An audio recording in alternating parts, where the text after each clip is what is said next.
So since we're all here, let's call our meeting to order and roll call, please. Director LaHue. Here. Vice President Lather. Here. Director Jaffe. Here. Director Christensen. Here. And President Daniels. I'm here as well. That's unanimous. There is no public hearing tonight. We can now go to item 3, announcement by board members of items to be removed from the consent agenda. Mr. LaHue. Nope. Oh, okay. Rochelle. I have none. Okay. Mr. Jaffe. Gonna remove 4.3. 4.3. Okay. And Carla. I guess I have no further ones either. I was going to pull 4.3 too. So Okay. I agree.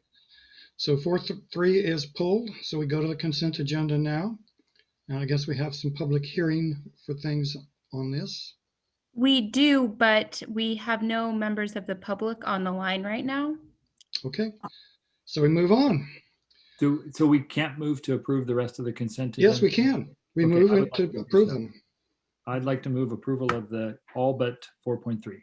Okay. I'll second it. Carla. Roll call, please. Director LaHue. Yes. Vice President Lather. Yes. Director Jaffe. Yes. Director Christensen. Yes.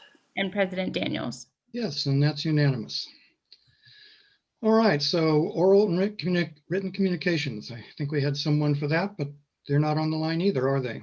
They just joined, so Okay. I will rename.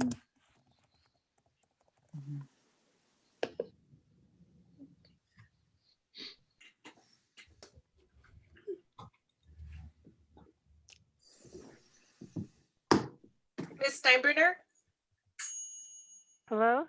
Hi, we can hear you. You have 3 minutes for oral communications. Thank you. This is Becky Steinbruner. I apologize for missing the consent agenda. There was traffic on the highway. So I will use this time now to speak my mind about that and let you know that I participated in the October 30th joint CPUC State Water Board workshop about arrears, bills that are in arrears related to COVID. I did hear that your finance director, Ms. Strom, did submit written comment that was read into the record.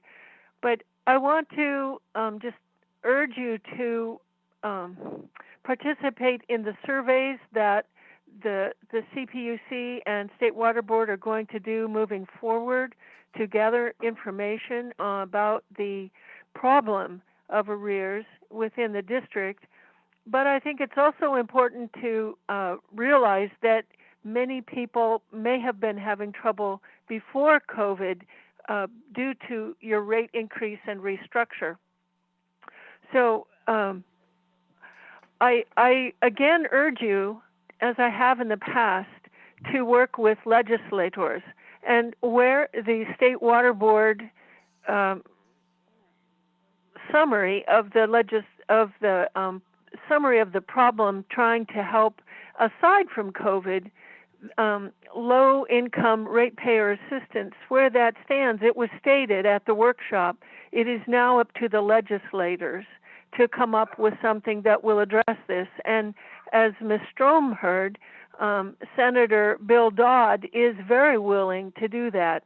So I, again, ask that your board direct staff to write a letter on behalf of the district to Senator Dodd to help get some action moving along for low-income ratepayers. I guess that concludes my comment. I'm really tired. So thank you for the opportunity to speak. Thank you. Okay. Any director comments? Nope. Hearing none, I guess we move on then. So reports, we have a oral report on the COVID update.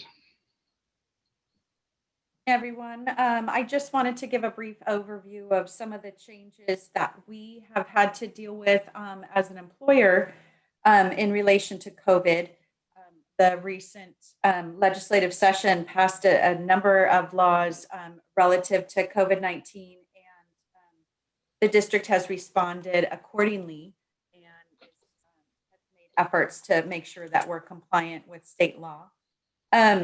As you know, the district developed a set of COVID-19 related protocols for staff and community safety. And so we've updated those protocols periodically, and most recently on October 21st, those protocols were sent out to all board members, distributed to all staff, and they were posted at the district office as well. And just a quick overview of some of those changes that happened due to the legislative changes at the state level. Most notably in the areas of employee training, employee leave, and notice reporting requirements for positive COVID-19 in the workplace. And I just wanted to just give you guys a brief overview that we have been monitoring the situation very closely. Our staff has been doing an amazing job in following the protocols set forth, and shifting gears of those requirements have changed in the last 8 months. And, we've really done an amazing job at keeping ourselves safe and importantly, keeping our community safe in keeping the water flowing in the district. So just a quick overview on that. That's it. If there's any questions, I'm happy to respond. Hearing none, I guess we move on.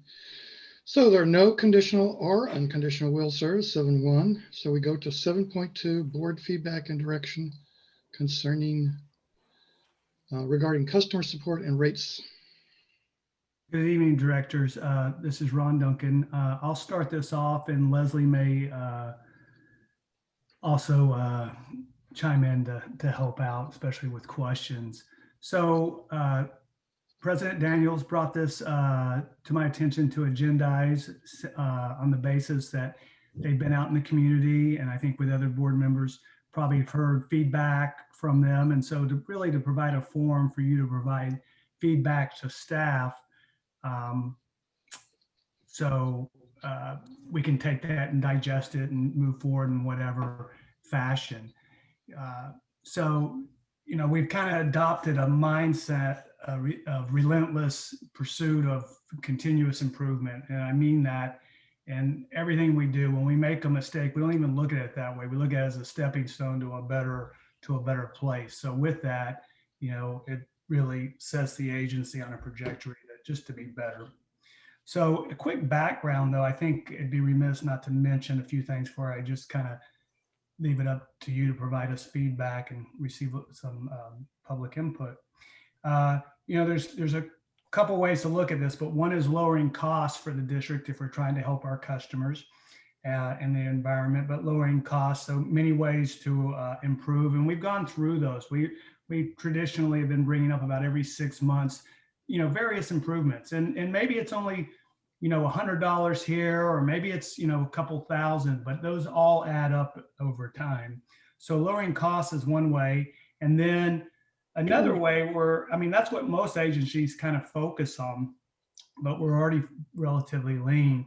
But the other way, of course, that the district has been wildly successful, and that's in terms of attaining grant and low interest loan funding. We've had just amazing success with the direction of the board and the effort that y'all have put in, whether it's going up to Sacramento or to DC. So again, we thank you so much for that. And the $50 million grant from the State Water Board, another 30-something million coming from them also.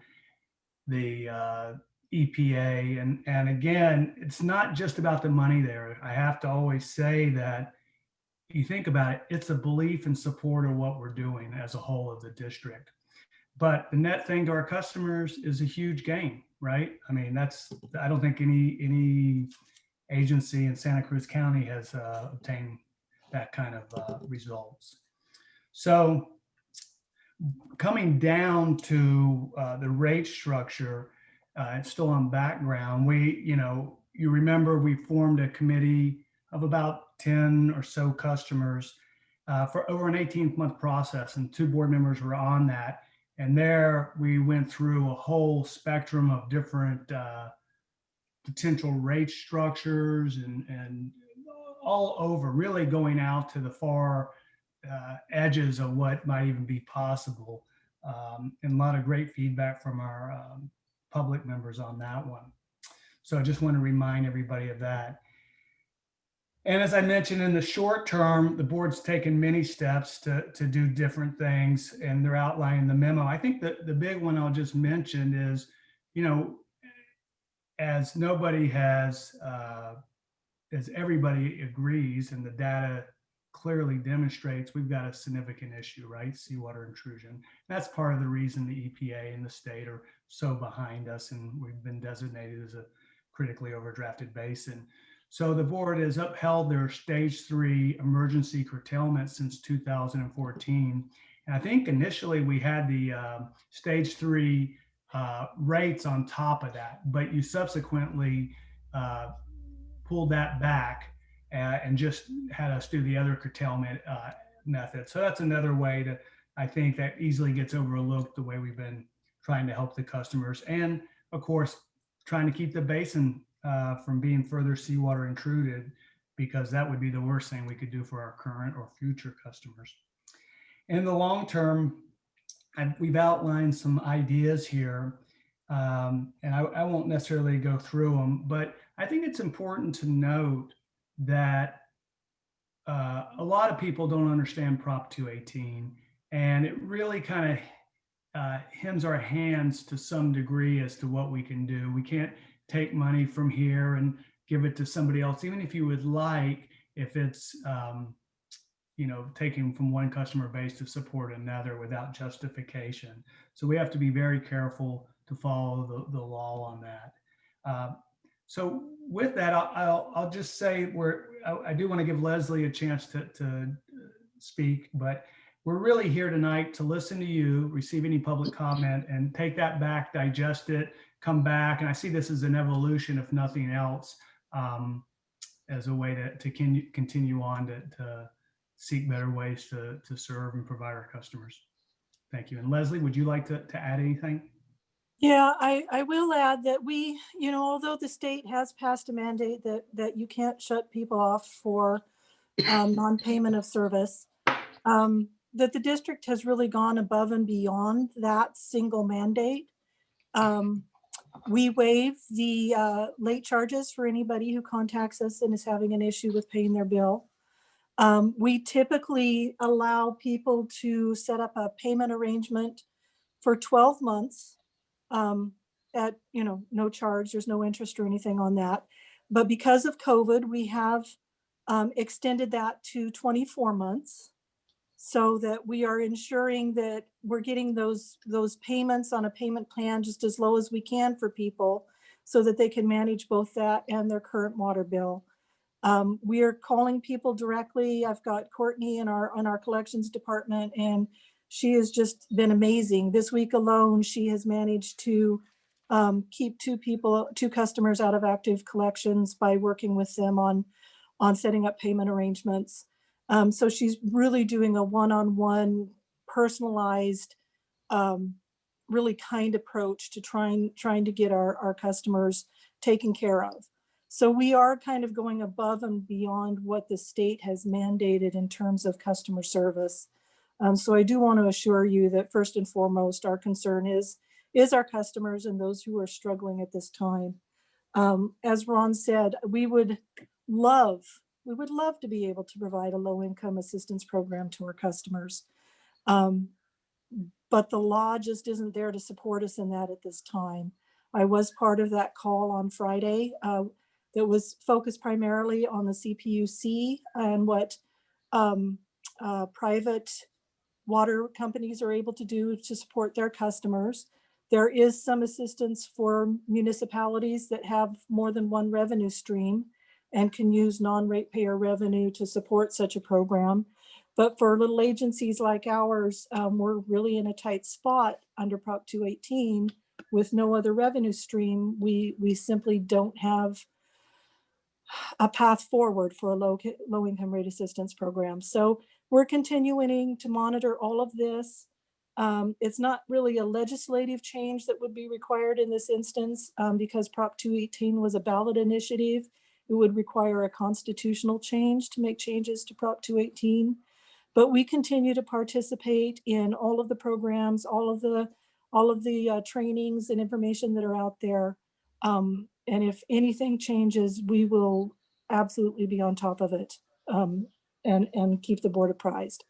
But at this time, unfortunately, there's not another program available to us. So that's all I wanted to let you know. Thank you. I think we have public comment we are going to listen to at this point. We do. Ms. Steinbrenner?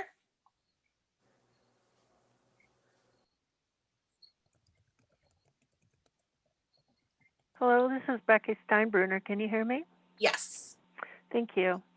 I appreciate Ms. Strom's report, but again, what I'm saying is that I think it takes more of an active role to get these things moving through. You can't just sit back and monitor them and listen in on webinars and things like that. I really want to encourage you to take an active, aggressive role, just as aggressive as your board has been to get funding for the Pure Water Soquel project. You've got to do that. And I have been out there too with Mr. Daniels listening to people, and there are some real horror stories out there with people who are really hurting. And I want to remind your board that on February 19th of 2019, when you held your rate increase hearing, it was Mr. Daniels that said, well, as soon as we get the public funding, the grant, we can take these rate charges away. And Miss Melanie Schumacher agreed with that. As soon as the grant was secured, you could do that. I have not heard any discussion on the board about doing that. I don't think, and please correct me if I'm wrong, that rescinding a rate increase takes a Prop 218 action. I think you can do that as a board action and follow up on what you promised your ratepayers at the rate increase hearing. I think you need to do it sooner rather than later. You've got the financing. You said that you would, and people are hurting. People now have gotten another notice for a 9% rate increase, and I'm telling you, people are screaming. You will have revolt. Thank you, Ms. Steinbruner. Okay, so that's for public hearing, for public comment. I did indeed ask for this to come back to the board, and I did indeed hear some stories out there. Like usual, some of them are, people are just using more water and it costs more, and that is tough. But some cases, I mean, there's a mother and a father and 3 or 4 kids and grandparents and stuff like that. And, getting that kind of a house to work on, tier 1 is kind of impossible. You have to get into tier 2 just by matter of course, and they're hurting with that.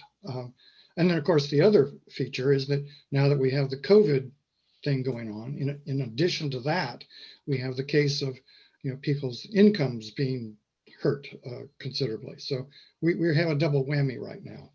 I intended this tonight not to be someplace where we'd sit down and solve all this, but rather a start to a process, because it's going to be, something like a year to come up with a good solution. And we will have to work through it and try different things and come up with different ideas, get staff to go out and investigate various things. But it's important to get started on that. And I thought tonight could be, kind of like a work session, and we could just start laying out some ideas, some constraints. I think one thing I want to talk about though is whatever we do or don't do, we've got to basically up our ante about outreach and communication. I think that's one of the reasons people are so upset right now. The thing that Becky just mentioned is part of it. Is that, at the beginning, I think none of us really knew about this feature that even the loans would not come to us until after we had done that part of the project and submitted an application for a rebate for that. And that's made it hard. You know, we can't do anything. That for those of you who haven't seen the Singleton letter that was in the Sentinel a while back, it's the kind of thing that we should be doing, is telling people, look, yes, we talked about 9% being enough to allow us to build the project, even if we didn't get any funding. But of course, the project has become more expensive. And also, you know, we didn't know enough about this reimbursement process. And we have to now go and build part of the project and then submit the application for that expense to one of the agencies and get them to reimburse us, and then take that reimbursed money and use it to build the next piece, and so on. And we're just starting the process, so you know, we can't just make the 9% go away as a result. We have to, you know, get this thing going before we could even consider that.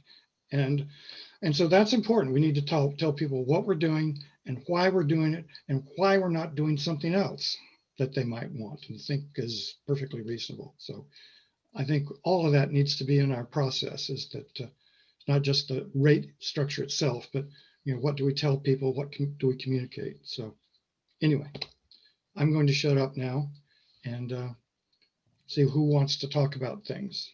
Tom, do you want to talk about anything?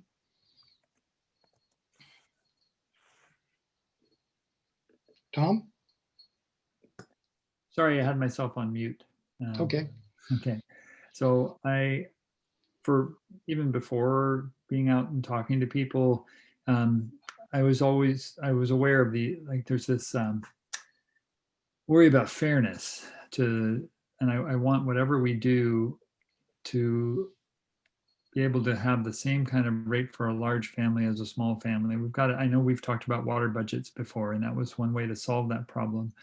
Because it does seem unfair to have, just because somebody has a little bigger family, that they swap into tier 2, which is such a dramatic increase.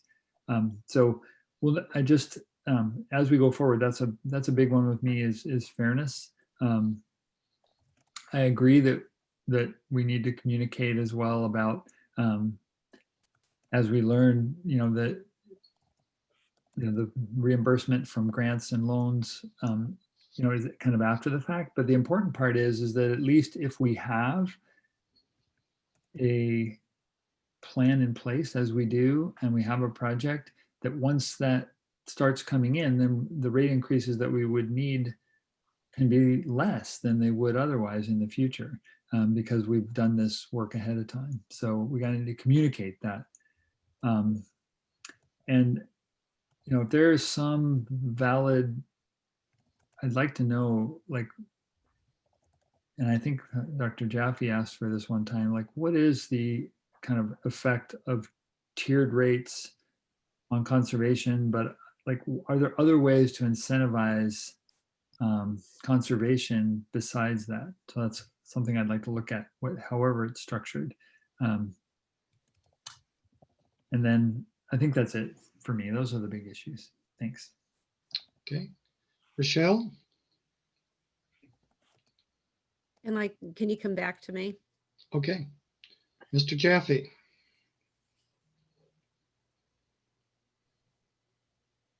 I like what you said, Bruce, about this is not something we're going to solve tonight. And having a workshop or a series of workshops on this, I think, would be a good plan.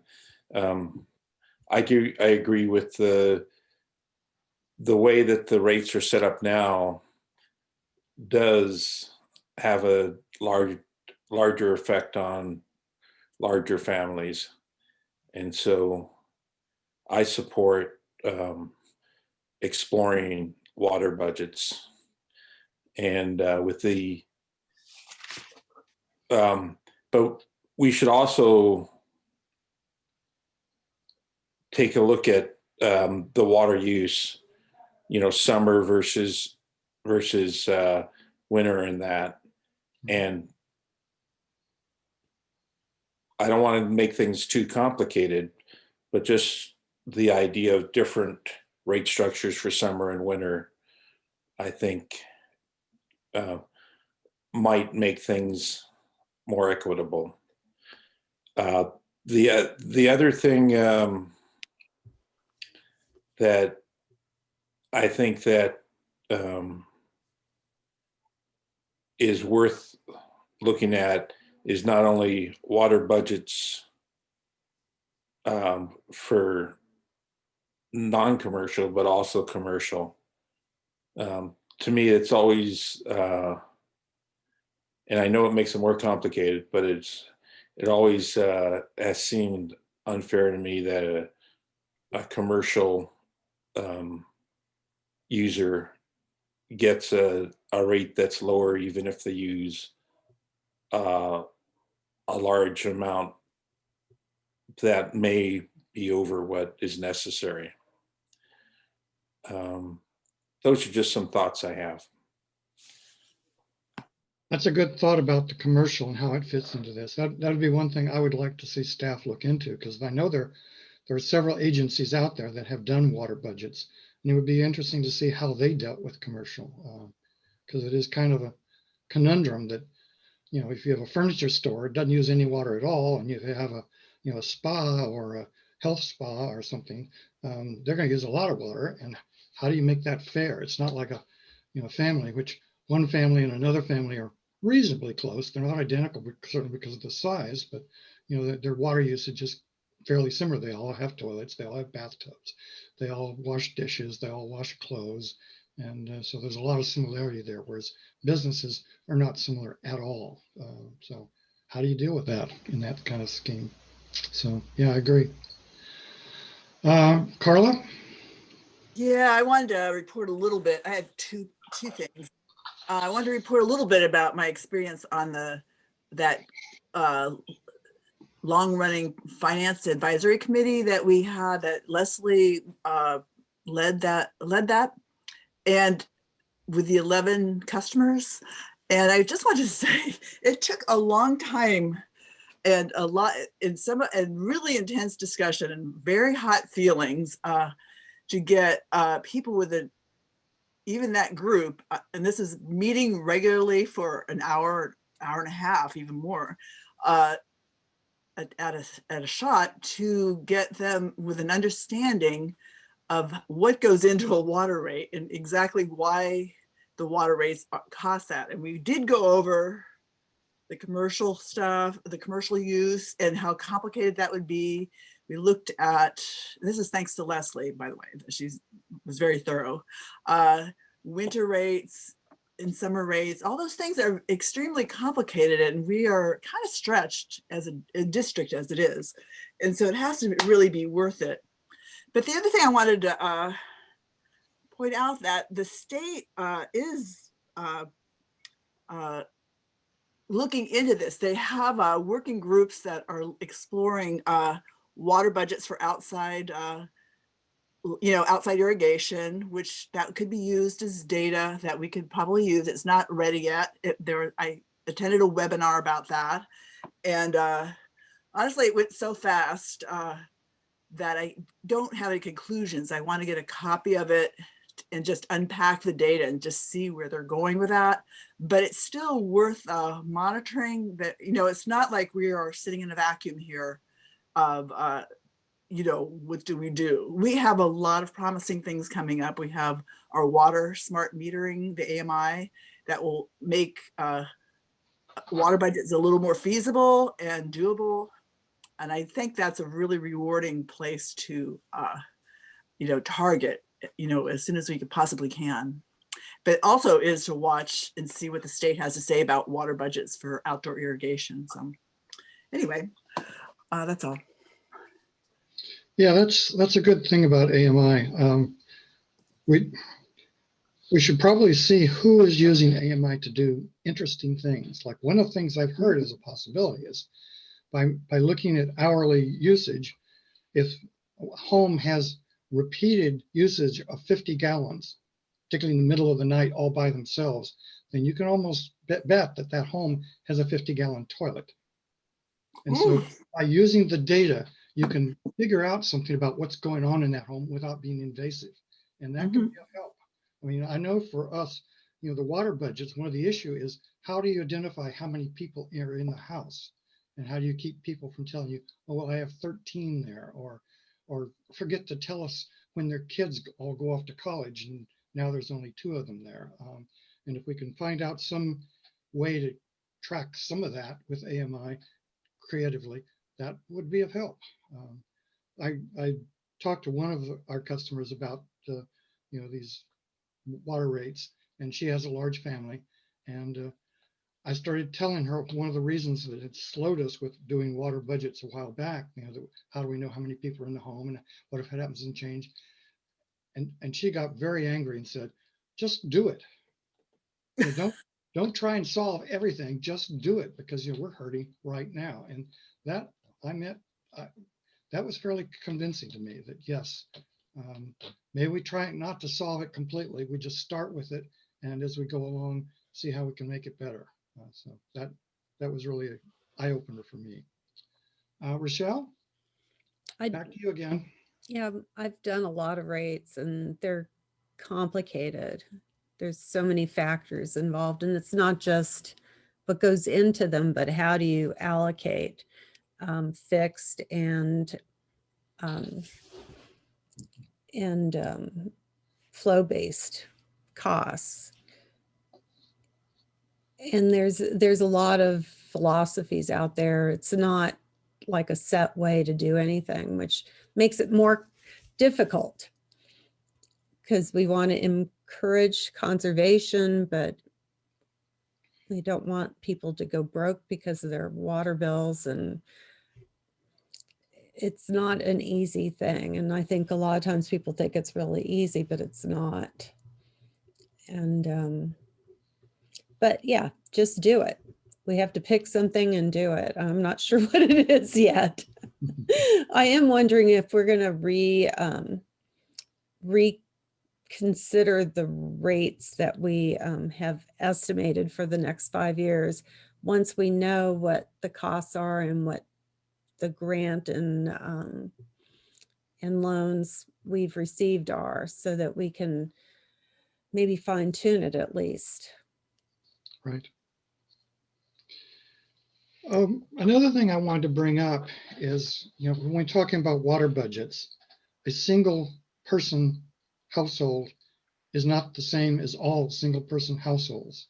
You could have one person from perhaps it was a large family in a giant big home with a big real estate and grass and weeds and flowers and everything. And that's going to be very different than a single person in a apartment or a trailer or something. So I think something to consider when we're doing budgets is, you know, what need is there for a budget for landscaping, if any, and because I think that's a fairness issue too, that, you know, the person in the apartment is getting more water than they need, whereas one person in the big old family home all by themselves maybe doesn't have enough to keep their place going like it needs to go. So we need to think about those kinds of issues too. Tom, any more things to talk about? Oh, I'll just throw out the idea of going all the way back to just a set rate for everybody based on use without any tiers, and see if just to throw out if there's any other methods to encourage conservation besides the tiered rates. Mm-hmm. Well, of course, for us, the other bit about the tieredness that we have now is it's not just for conservation, though it does certainly kind of achieve that, but it's also that we have sort of 2 buckets and different costs. So, right. You know, and so that's always something to think about as well. In fact, as Ron has mentioned to me, going forward, you know, when we get this project working, we will have 2 separate water streams. We will have the groundwater, which supplies us a certain amount of water, and then we have another stream, which is the pure water, and they have different costs, clearly, different amounts, different quantities that we can give out. And so, you know, shouldn't we have then 2 tiers based on those? That kind of like now everyone gets a certain amount of the sustainable groundwater, and then if you use more than that, then there's the more expensive pure water, or I don't know. But Isn't that how we have it set up right now? well, no, we have it kind of that way. But when we get the sustainable water going, it'll be a different amount, I think, of groundwater that we're allowed to take than now. So it won't be identical, but it'll be a similar idea that we'll have 2 streams. Yes. Okay, where were we? So Tom just did it. Mr. Jaffe, further thoughts? Sorry, I have to unmute. Yep. Mm-hmm. Yeah, no, it's just the AMI. I think Carla talked about it and others. You know, it's a tool that we'll be able to use to make changes and kind of test our ideas. So, and then the last thought is, you know, with the assuming that, you know, we're going to have water reuse, that's going to become more expensive, and so it's going to be necessary to make the rate structure as fair as possible. Right. I mean, there's certainly the issue of, you know, who gets to draw out of which pool and how much does it cost and all that. So it's not going to be easy. Of course, everyone would like to pull out of pull all their usage out of the cheap pool, but that's probably not fair either. Yeah, and the other thing is that people do have not the large families, but smaller families. They do have the ability to you know, modify their water use habits and decrease their bill. And even the large families have the ability to that. I know that in my household, it's been an education of everybody on just how to use water wisely. So Right. that part that there is some discretion amongst our customers, I think it's a mitigating factor for the rates being high. And it's really not 9% increase. That's an average. People, depending on their situation and depending on their water use, will be below or above that 9%. Right. And some of it may be under their control, or some of it may not be. I know that some people we've investigated who complained about a 400% increase. It turned out they went from all tier 1 to largely tier 2, and yes, that definitely has much more expensive implications than being tier 1. So, and that was at least partly under their control, maybe. Carla, more thoughts? You're muted. Pardon? Oops, I was saying something, but no one heard it. No, I was going to say the AMI, I think there's enough burbling, coming up and more information that we should do what Leslie recommended, which was start a rate study next year, but maybe reactivate one of those, the committee again to go through that, to educate some customers and also hash out some of these fairness issues. And that it was a really, sometimes that committee was a little rough and tumble, but it did end up producing a pretty wide understanding of what, and a good idea of what to recommend. And so that's, it was a lot of hard work for the customers, but it was really very educational. I agree with that. I was on it too, so. Yeah. Well, having gone round the robin twice now, anyone want to add other things? Like where do we go from here? Something like that? Anything we'd like staff to do? I will say, President Daniels, while people think about it, I took copious notes here, capturing everybody's ideas, and I'm sure Leslie was taking some. So I can repeat them back, or if you feel comfortable, we can just take these and start exploring that and bring this item back at another time. And I also think one thing we really like doing is we task usually somebody, you know, like myself, Emma might be a good one, just to explore what's going on with every other agency and see who has the leap on others. Exactly.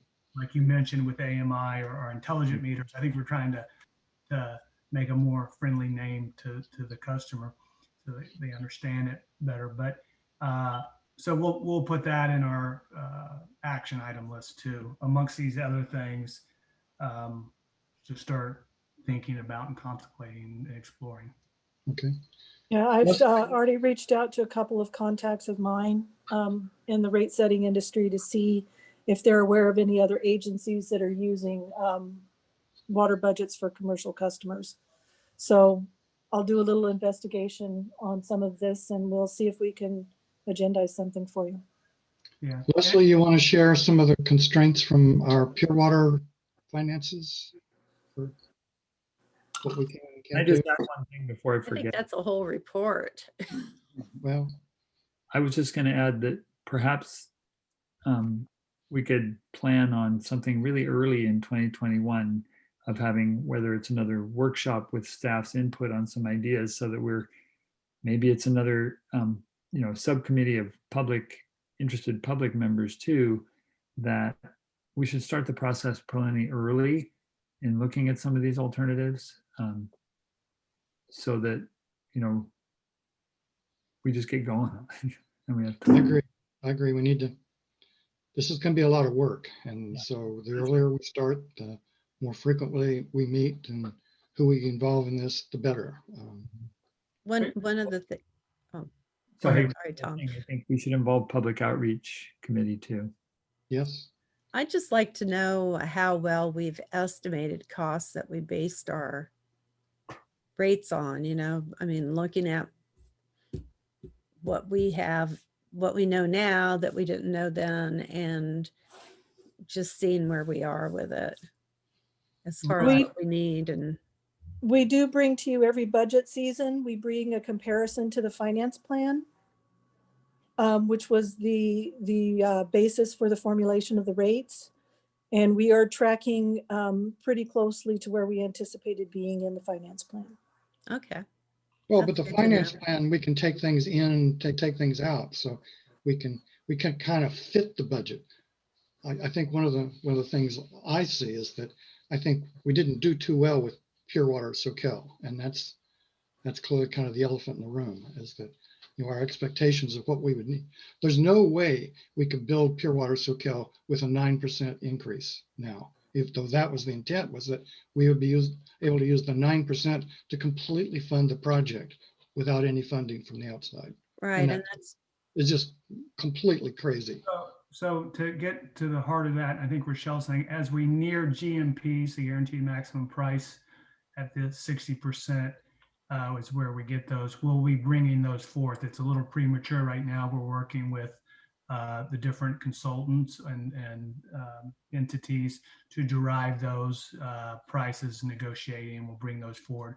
But certainly, as you stated, President Daniels, the low interest loan and grant funding is going to greatly save our customers a lot of money either way, So clearly, by adding the $30 million at the tertiary site, that clearly blows our budget right there. No way it could continue 90 million, even if everything else came in right where we thought it would. Yeah, I'm not sure about that number you just mentioned, but we can talk about that at a later date. Thank you. Okay. And Bruce, the 9% was predicated on a supplemental water supply. that we would have to put money into, and that the pure water Soquel was just one of the possibilities. So it's not surprising that we have to make adjustments based on what we're going to end up doing. That's true. So there is a motion, but like I said, let me look at the motion. So maybe it could be provide direction to staff to evaluate or explore these concepts that have been discussed tonight by each board member. And then what I also heard was a schedule to return in early 2021 to arrange for a workshop to see what we can bring to the table. It might not be a whole lot, but it'll be a start. And, you know, I think what I've heard, this is an evolutionary process. As Rochelle said, these are complicated, you know. I mean, I don't know how, I've been doing rates for about 12 years, and every time you think you got it, you realize, oh yeah, you forgot that it pulls over here when you push on this. So it's a little maddening, but I think you've given us some good ideas. I love the AMI thing. That's new to the game. So that'll be something we haven't had a chance to explore yet. The commercial, having different rates. We've touched on that a little bit before, but we can certainly look at that. Larger families, really, that was kind of a centerpiece of a couple of what I think a couple of you said. So is there a way to deal with that in a way that hasn't been dealt with before, like just acknowledging that? And of course, we got to remember the 218 constraints, but that would be a wonderful thing. Fairness is at the core. And, you know, usually when we do these rates, we rate the qualities of what you want: fairness, legal, you know, legal, that sort of thing. Fairness always rates high. So I've got quite a list here. So if that was, you know, I'm trying to tweak the motion a little bit to be specific, you know, by motion based on the information and ideas given tonight, with a schedule to return in early 2021 might be appropriate as a suggestion. One thing you didn't mention, which we've talked about several times, is investigating with outside agencies and see what they've done that we might be. Yeah, I was just, yeah, I didn't go through everything, but I'll write that down specifically. Investigate. And a good place to start might be to start after January here, doing a deep dive, one meeting a month or something, into the various rate alternatives available to us. Absolutely. And really digging deep into each one individually, weighing the pros and cons, and then at the end of it, kind of maybe being able to do a compare and contrast, and kind of narrow down those that we want to pursue. And that will actually give a rate consultant kind of a someplace to start as well. I think that's very doable, because some of our meetings have been fairly low in the agenda items. So we could definitely, you know, group all those things into one meeting a month and have the other meeting a month be a workshop kind of a thing. So that would, I think, work well. Another idea, you know, staff gets this, but we have to distill it down in a more manageable fashion for the board. We try to do that anyway, because, you know, these meetings, while they haven't been loaded up lately, they have been in the past and could be in the future. But we could bring in, you know, like Irvine Ranch, they do water budgets, they've been doing them the longest, and you could hear directly from them if we could find somebody willing to address you, you know, maybe. Right. So might find that valuable. Sometimes you hear it differently than the way staff does. Gives you, or you know, more fuller sense. So we'll evaluate that too. Sure. And they could, you know, connect into our Zoom meeting from down there, and not even have to come up here. So that would be fun. Any other thoughts on this before we move on? Did you want to make a motion just to formalize it, President Daniels? I don't think we need a motion. I think what you've said, that those are the aspects of it. And as you say, you've taken notes of what we talked about. So great. I'm good. We've got it. Okay. All right. That being done, we now move on to our closed session, I believe. President Daniels, we had pulled 4.3. Yes, we pulled one. Yes, 4.3. And we received a request to speak on this item if it was pulled, so we'll also have public comment. Let's do But that there now. would, I think Becky already gave a public comment on this, but maybe Yeah. you have something more to add.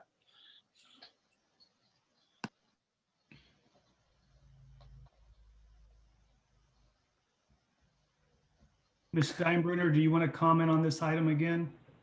Thank you. This is Becky Steinbrenner. First of all, I want to thank you for pulling the item. I really appreciate you doing that. I think that I have already presented most of my thoughts on this issue. Thank you. Thank you. Okay, so let's talk about it ourselves.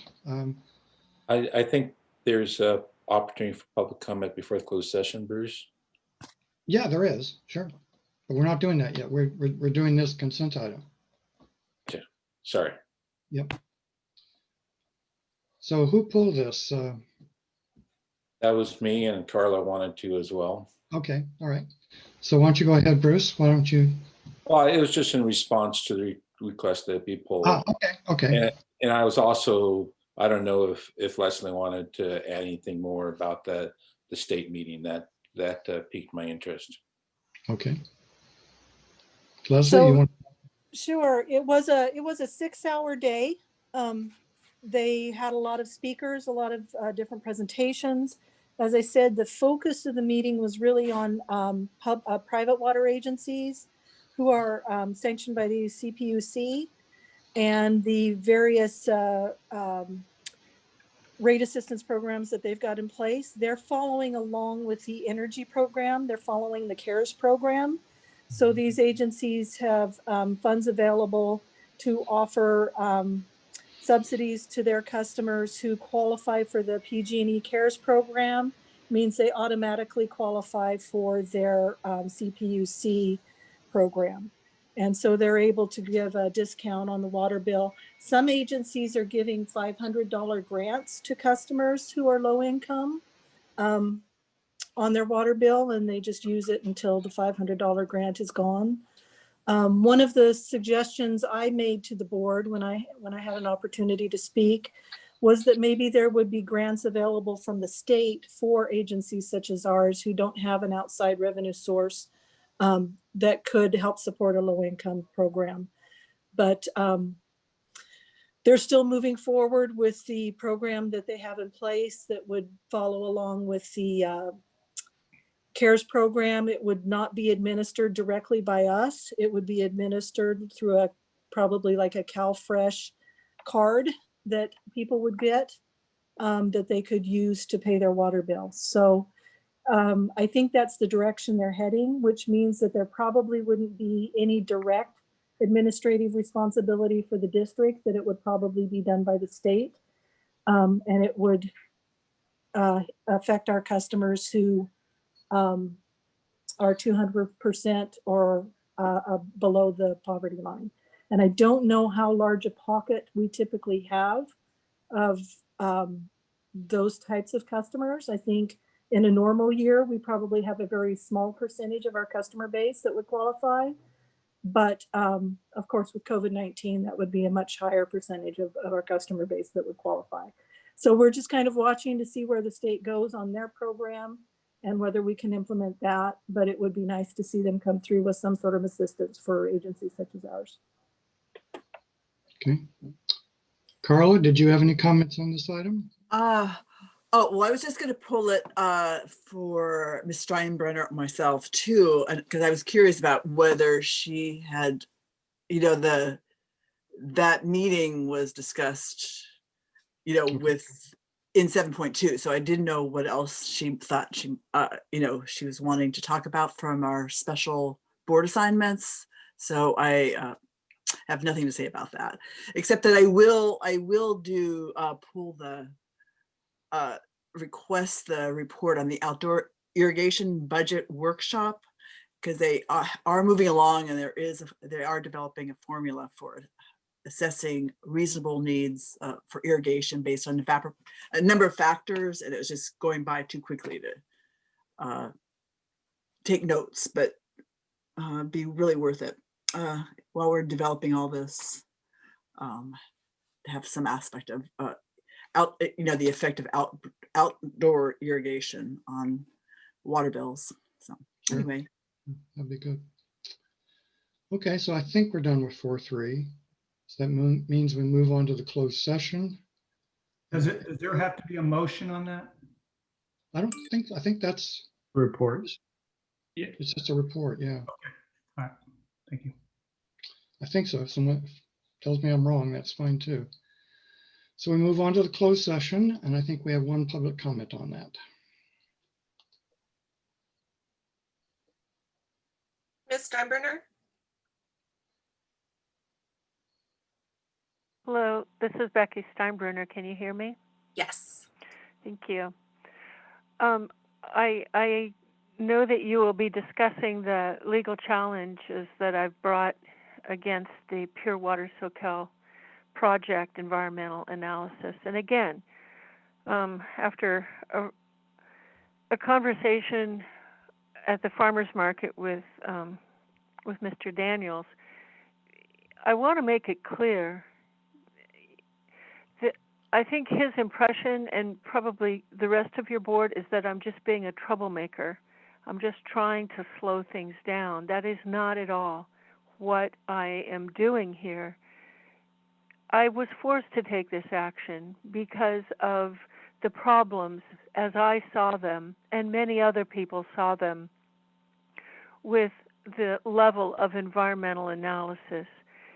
You have now seen that you didn't have all the facts for the financial analysis of the project.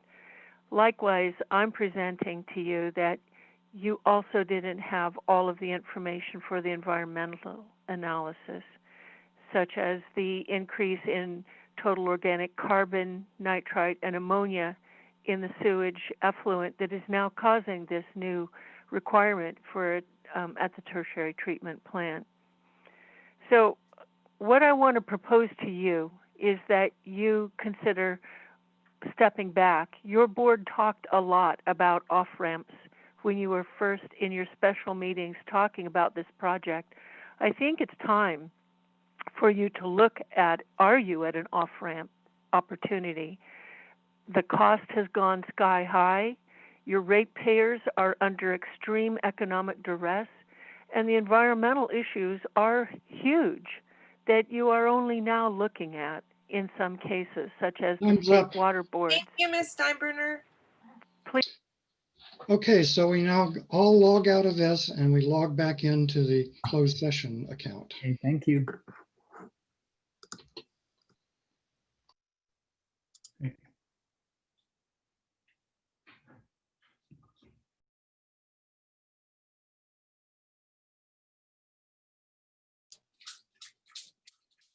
The board meeting adjourned at 7:26 p.m.